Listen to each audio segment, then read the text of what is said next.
consequence of that. Secretary Clinton, I wonder if you could answer a couple of questions.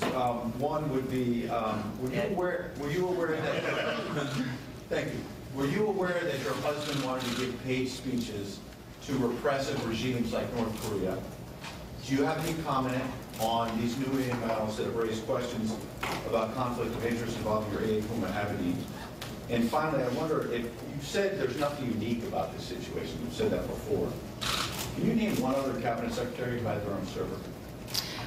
Well, let me answer one of your questions, because I think that's what you are entitled to. And the first question that you asked about the process that was set up in my years as Secretary of State was for any request that my husband received to be sent to the State Department, to be vetted.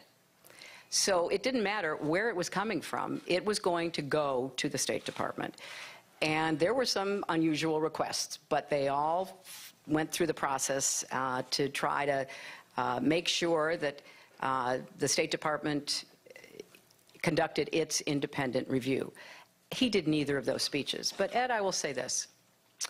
You might not recall, but President Obama sent my husband to North Korea to rescue the 2 journalists who had been captured.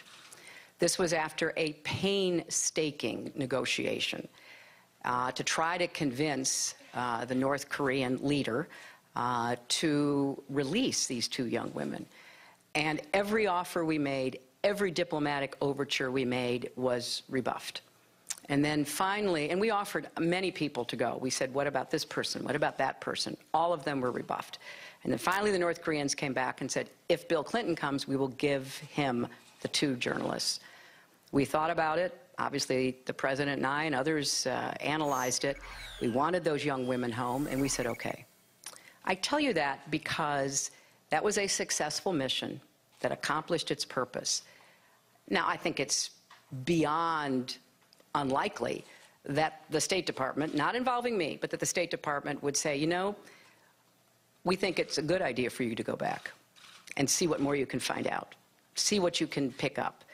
Now, in the end, that was not something my husband wanted to do, and it was not something that the State Department wanted him to do. It never happened. But I'm just telling you, we had a process so that all of these requests would be vetted. It would be highly unlikely that it would be a positive response. Yes, we want you to go, but not totally beyond the realm of possibility. So, you know, that's the way we did it. We tried to really be as careful and thoughtful in that process, and this is another example of how